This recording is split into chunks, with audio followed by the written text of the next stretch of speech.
Hi, I'm Marilyn, contributor at HalloweenLove.com. I'm in the beautiful Crystal Valley Cemetery in Manitou Springs, and this is Creepy Colorado.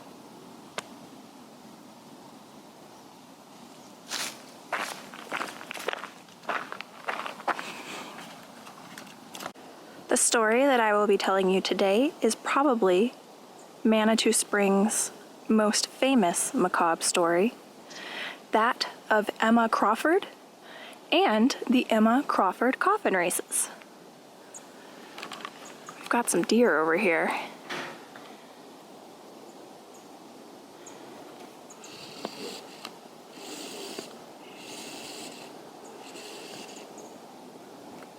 So shortly after the gold rush made it to Colorado, Manitou Springs was founded. It was actually founded by two railroad tycoons who wanted to use the city and its beautiful natural resources and several springs, which is why it's called Manitou Springs, as a health resort. This building here, as well as many in the city of Manitou Springs, are on the National Register of Historic Places. Oh my God, there was a deer right there. I'm sorry, baby. I'm sorry. Oh, she doesn't seem too bothered. Crystal Valley Cemetery. So like I was saying, the city of Manitou Springs was founded specifically as a health resort town. Right now, to this day in 2020, we still have 11 springs in the city of Manitou Springs that are open and free for public consumption. I personally don't like the water. You can taste the minerals in it. That is not a flavor that I like. However, there's a local candy shop that also makes soft pretzels and fresh made lemonade, and they use one of the spring's water for the fresh made lemonade, which is pretty good.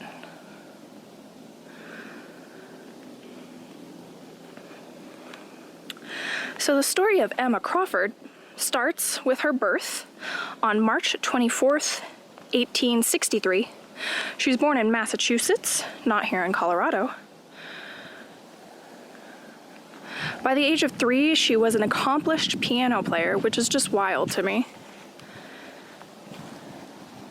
By the age of 12, she was giving lessons to children and adults alike where she lived in Massachusetts.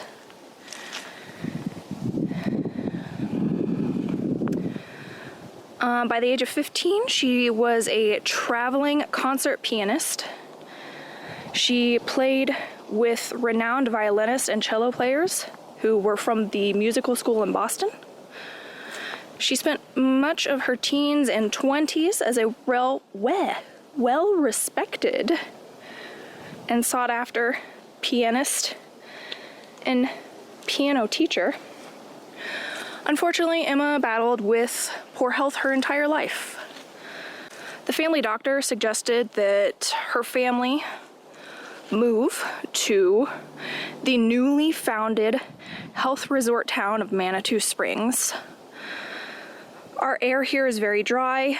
We get 300 plus days of sunshine a year. And the spring waters were at the time considered to be healing waters. Several people suffering with what we now know to be tuberculosis came here in the mid to late 1800s because of those attributes of the town. So in 1889, Emma Crawford was 36 years old. She gave up her established Boston pianist career and moved here to Manitou Springs, Colorado. Her home, which I will drive us by later, still stands today. It's a beautiful Victorian. It's got tall ornate windows, which you'll see with a mixture of clear and stained glass panels, some of which still exist on the home. Big windows are a huge thing here in Manitou Springs. A lot of the original buildings or the early buildings from the 1850s on up to the 1950s were built with huge windows. And that is because you could open those windows and let that dry, healing air in, as well as the abundant sunshine, and we all know how good fresh air and sunshine is. She started to feel a lot better. Her health never fully rebounded, but she was better than she had been in a long time in Massachusetts. So here in Colorado, she lived here during an era when women were expected to take the role of angel of the house, if you will, keeping the home clean and proper, taking on domestic hobbies such as knitting or, I don't know, painting. What are domestic hobbies? Dishwashing is not a hobby, but that's the first thing I think of. Emma was a bit of a rebel. She became an avid hiker and a naturalist, which I would consider myself to be a hiker and a naturalist as well, so her and I have that in common.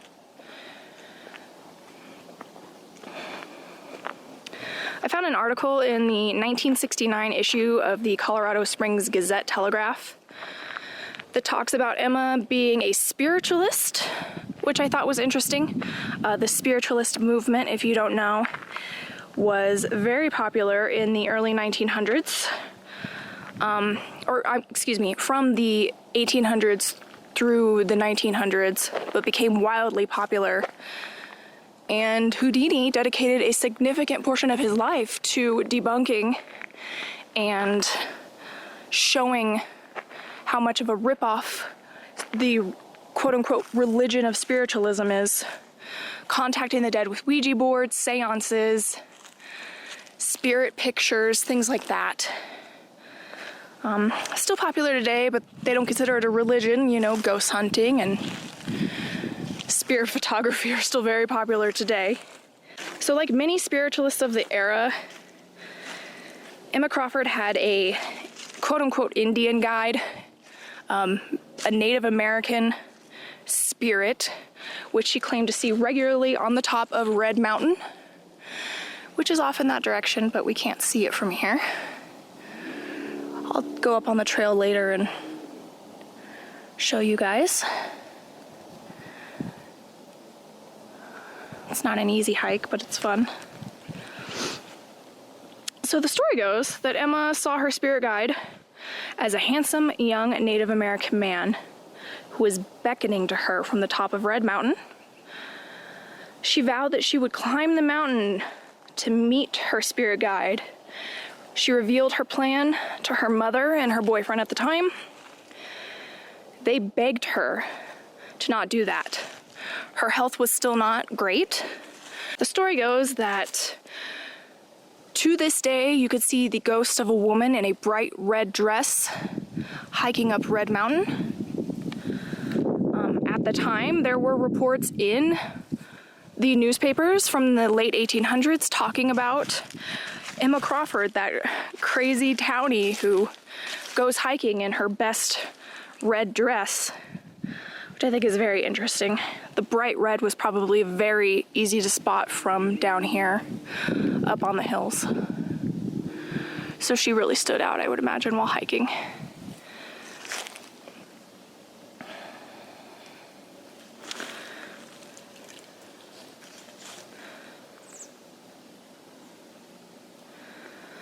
So during this hike to go meet up with her spirit guide, where she went all the way to the top of Red Mountain, she didn't arrive home until very late that evening. No one believed her when she told them that she had made it to the very tippy top and that she felt like she had met the point in which her spirit guide was beckoning her to go to.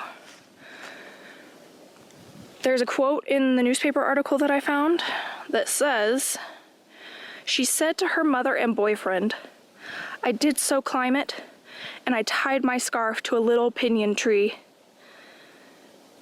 I have decided that I will be buried beneath that tree.'" So, I am leading us up towards the marker for the Emma Crawford grave, And the story of her death is just as interesting to me as the story of her life. So Emma passed away from complications of her, what we now believe was tuberculosis, on the evening of December 4th, 1891. She was only 28 years old. Here we are at the marker for Miss Emma Crawford. Emma passed away from complications of her tuberculosis on the evening of December 4th, 1891. She was only 28 years old. Her obituary in the local papers said, "The few who knew her here remarked her calm, unruffled mood. She was known by nearly all as a musician of rare power and skill. She had a horror of cemeteries, formalities in anything low or gloomy, even death, and wished to be carried high to sunshine and pure air." Miss Emma's funeral was held at her home and attended by several of the Society of Progressive Spiritualists. The 1891 Manitou Springs Journal characterized her funeral service as unusual but very impressive, and partook not of the customary sadness of such scenes. Emma's mother performed a sweet selection of piano pieces with peculiarly sweet melody and weird harmony. I think that's a really fun quote from a newspaper. Her casket was gray wood. It had silver handles and silver engraved nameplate on it, and it was carried by a group of 12 pallbearers up the hill. It is 1.5 miles straight up. So carrying Emma's casket to the summit of the Red Mountain was an ordeal, but it was important to her family and the spiritualist that she practiced with, that her wish be fulfilled, that she be buried at the top. She was buried shallow under a spruce tree. Her grave was covered in large rocks that were just found around the area. In 1912, which was 21 years after she died, the spot where Emma was buried was being developed for a powerhouse and tourist cart depot for visitors who wanted to summit Red Mountain, as Emma had done so regularly on her own 21 years before. Her casket was moved over the western slope of Red Mountain. So after her body was moved, in 1929, which is about 40 years after her passing away, the combination of shallow reburial, loose earth, and a few good, unseasonably wet years with lots of snow and rain, the ground around Emma's body began to erode, and her skeletal remains and dilapidated casket slid down the hill.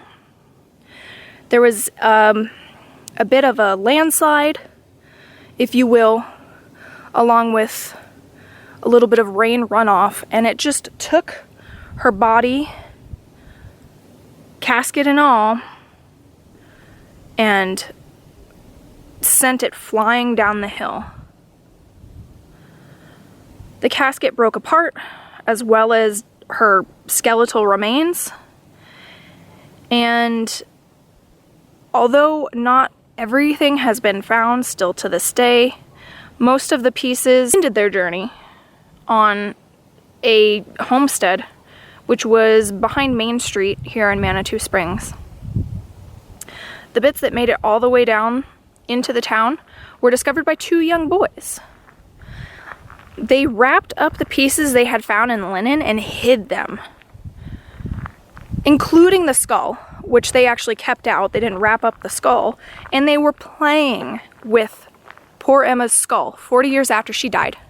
These 2 boys were spotted playing with a human skull by some neighbors who alerted the local police. After some interrogation, the boys led authorities to the spot where they had hid the rest of the pieces. Their cloth bundle included various bones, a silver casket handle, and the engraved nameplate, confirming the remains were that of Miss Emma Crawford. Emma's remains stayed in the city storage for 2 years, until one of her pallbearers and former neighbor, Bill, who was only a teenager at the time of her death, So 40 years later, he's now in his mid-50s, took responsibility for her and paid to have her buried in an unmarked pauper's grave here in the Manitou Cemetery. The Crystal Valley Cemetery. It was just the Manitou Cemetery at the time.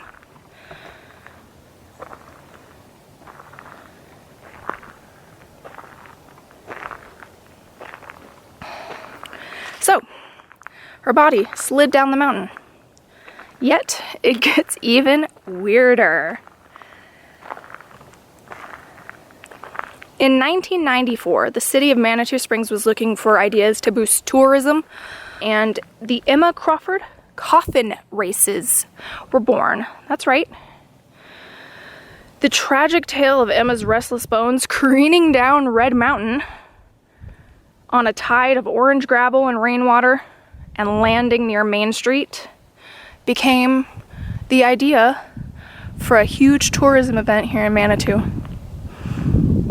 It's held every October. However, due to current World Health events, they're not having it this year in the traditional fashion. The celebration kind of serves as a bizarre mix of memorial to Emma and a celebration of her corpse's journey, a Halloween party, a Halloween parade, and a street and craft fair. It takes place on the Saturday before Halloween and includes a costume contest, and the coffin race itself, of course, is where you make your own coffin. It started out as more traditional Old West style body-shaped coffins, but has since become more of like a Red Bull go-kart type race. And let me read you the rules from their website here. It says, one person, the Emma, is a passenger, and 4 others, the mourners, push the elaborately decorated coffin cart up Main Street 200 yards, or about 183 meters. The teams race 2 at a time, and it's a tiered race, so the winner of each race competes with another winner of another race, and it goes on until we have a winner. There's several prizes awarded, including first through third place, the best Emma costume, the best coffin, and the best mourner costume. I would like to tell you a little bit about the last time I attended the Emma Crawford coffin races. The 2014 Halloween Festival was the 20th anniversary, and I was lucky enough to attend that event. Of course, it has changed considerably from when I was a kid. The street was super crowded. Locals and tourists from not only all over the state, but all over the country and probably all over the world, honestly, were there. I looked up the statistics, and they believe approximately 6,000 people attended the Emma Crawford coffin races for its 20th anniversary.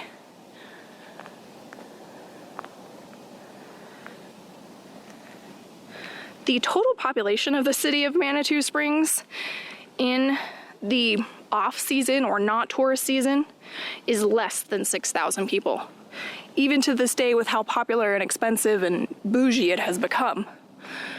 So it's really impressive that the 2014 event had so many people.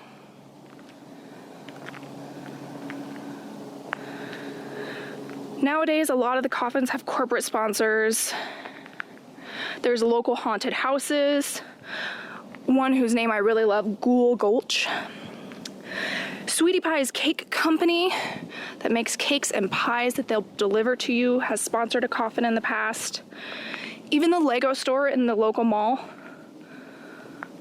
not the Manitou Mall, there's no malls here, but in the next town over, Colorado Springs, has sponsored a coffin at one point. It was not, however, built out of Legos. That would have been too heavy, and these people are racing. I wanted to show you guys this beautiful headstone, or grave marker. I don't know if it's specifically a headstone. but I believe it's probably from the 1920s.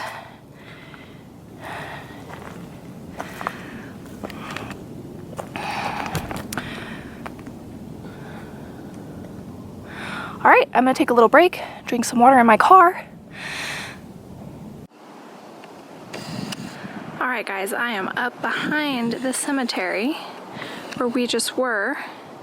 And I just want to show you this beautiful view. That field down there is for the Manitou Springs High School. Go Mustangs.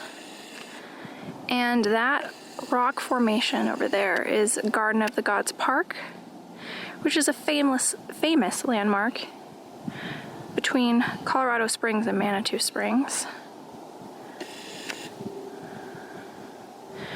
And that yellow splotch of trees right there is the tippy top of trees that are down in the cemetery that I am now behind.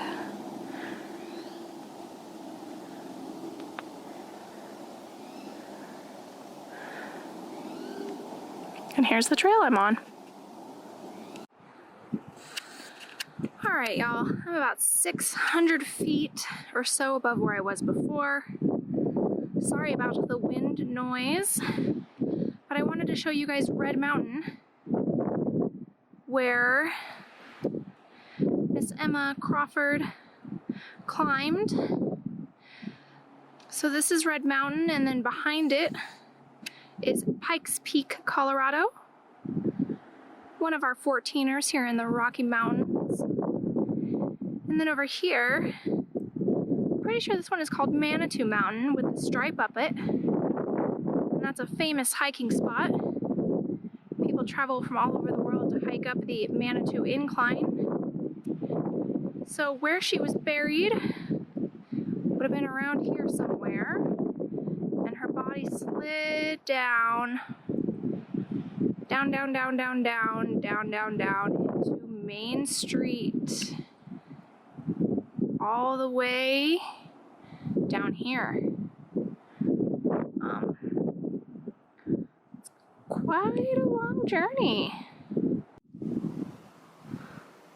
All right, y'all. I am here in front of what I believe is the original home of Miss Emma Crawford here in Manitou Springs. And I just wanted to show you the beautiful Victorian gingerbread dollhouse details that the current homeowners and previous homeowners after Emma have really maintained nicely, which I greatly appreciate. Looks like they've got a cute little Halloween decoration out here. And it's interesting because if I step back, you can see it is built on a very sharp, snaky mountain incline road. And those big, beautiful windows I was telling you guys about that are so popular here are still featured in this home with this enclosed patio type area almost. I love it. It's one of my favorite homes in the city for sure. But you can see Red Mountain and all the other beautiful hills around here very well from this home.